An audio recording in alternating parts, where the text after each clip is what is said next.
It's always an intriguing conversation with Charlie Burris. You can join him on Orange and White Report covering Tennessee football. As we typically, I have got my list, Charlie, of topics that we cover, coaching staff, quarterback battle, that sort of thing. Then we usually take it off in some kind of direction that's a little bit more interesting than that. So you're always one of the better guests. I appreciate you coming on board.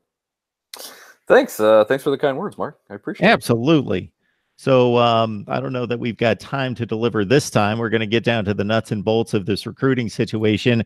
It's the 7th ranked class in the SEC, number 15 in the nation. And as I mentioned, every time I've got an SEC guest on, I've got to say and disclaim it as, well, that's life in the SEC. You're number 7 in the SEC, you're number 15 in the country.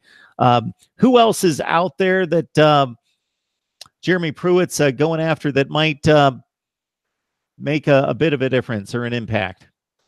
So the two biggest guys still sitting out there, I would say, are Darnell Wright and Henry To'o. And Darnell Wright, I would put it this way: he's a huge offensive tackle from Huntington, West Virginia. And if he doesn't come to Tennessee, I would be surprised. That would be pretty shocking. They've put in a lot of work with that kid, and they've done a really good job trying to lock him down. I think they're going to get him, especially with the hiring of Jim Chaney. I feel like that's, if nothing else, that's got to be a little appealing to any new recruits on the offensive side of the ball. So he's number one. I mean, he's a bona fide 5-star. If you get him, that's going to really boost your class, so get you close to the top 10, probably not there, but maybe 11, 12, 13. And then Henry To'o is a kid from California who's an outside linebacker. And he's a 4-star, borderline 5-star, really, really good player.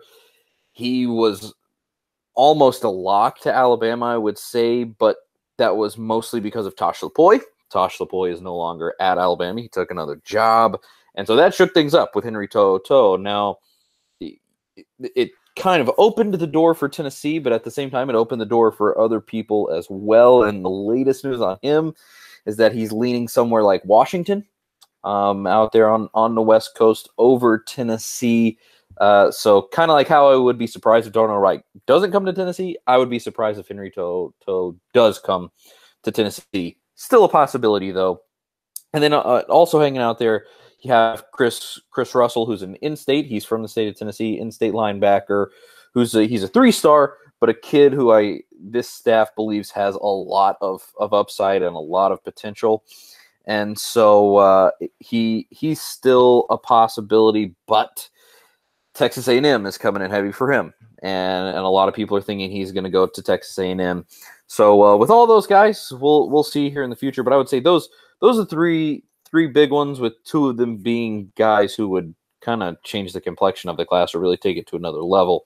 And Chris Russell would be a great addition and at a position where Tennessee definitely needs guys. But for the most part, that's who they're still looking at here with National Signing Day coming up. Charlie Burris joining us from Orange and White Report. Please join him and the rest of the staff there covering Tennessee athletics. Charlie, what strikes me about the narrative here is that it's going to push for a top 10 class, something in that range, 10 to 15. And we're talking about a program that hasn't really won anything substantial in almost 15 years, hasn't had anything approaching a couple 9-win seasons in the last 12 to 13 years. And outside of Texas, which of course emerged finally this past season, I can't think of another program that has as much of a brand name that's been able to last and still bring in these kind of recruits without winning for this long. Yeah, I agree. And Jeremy Pruitt has certainly stacked the cards in his favor as far as recruiting goes, because obviously he's an excellent recruiter himself right off the top. I mean, just his entire philosophy in a lot of ways is Jimmy's and Joe's over X's and O's. I mean, he really wants to get good guys in there that fit his system, that fit his football philosophy and the way that he likes to coach and run his team. But then he's also put guys around him like this newest addition in T. Martin.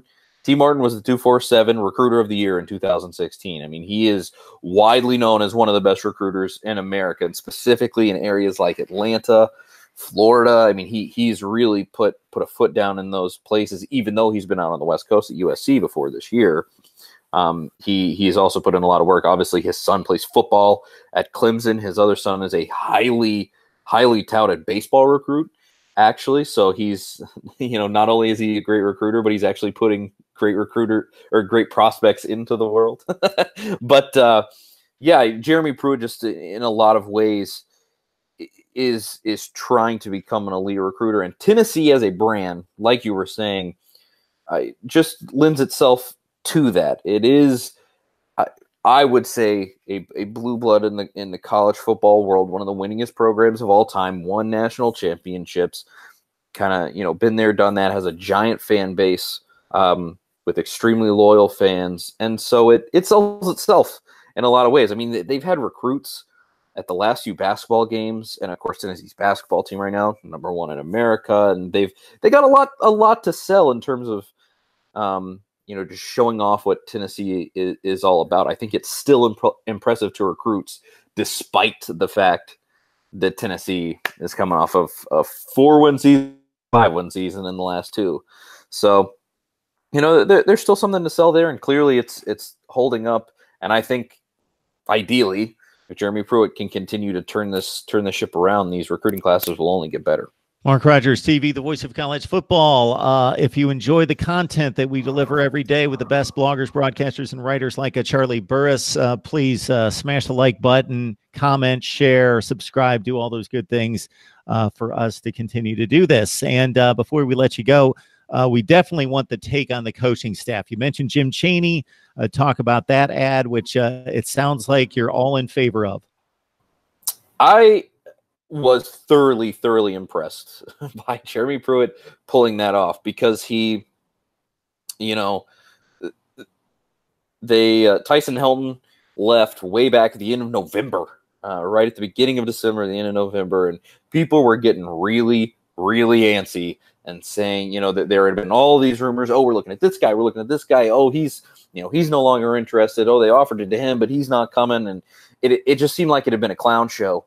And then out of nowhere, just kind of quietly, it seemed like in the middle of the night, Jeremy Pruitt just pulls out of his back pocket, "Oh, we got Jim Chaney. Here he is. We're stealing him."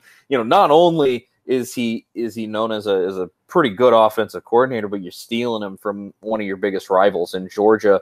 It's huge. People were really hoping that they would also get Sam Pittman, the offensive line coach from Georgia, but that at the end of the day, it was a little too much of an ask there. And Jeremy Pruitt, one of his closest friends, is actually the offensive line coach currently at Tennessee, Will Friend. And so, just getting Jim Chaney, I think that's huge. I think Jim Chaney really fits into the profile of what Pruitt has as a vision for his team. More than anything, I so badly hope, that Chaney is a guy who Pruitt will go hands off, say, "Handle this. I believe in your competency," and let Jim Chaney run the offense as he wants, because Pruitt definitely meddled in things with Tyson Helton and didn't fully trust him. I mean, that was pretty clear by the end of the season. Jeremy Pruitt was basically standing over Tyson Helton on the sideline with a play sheet and really getting up in his business. And ideally, that's not going to happen with Jim Chaney. I think that's the best thing that could happen. So that, to me, that hire was huge. People definitely have their split opinions about Chaney. I definitely do too, but I would put it this way. He was at Tennessee in 2012, and it was literally one of the greatest offenses Tennessee has ever had in its entire history. And he was here from 2009 to 2012, had other good offenses, but that 2012 offense was unbelievable. The defense on that team, on the other hand, was literally the worst Tennessee's ever had. But otherwise, I think things are looking up on the offensive side of the ball. Then you add T. Martin into that mix, who currently we still don't know what his title is, but he was the offensive coordinator at USC. And yeah, his ad, to me, when I look at that situation, his ad, without a doubt, is recruiting focused. I think, the day he showed up, they sent him out on the road recruiting.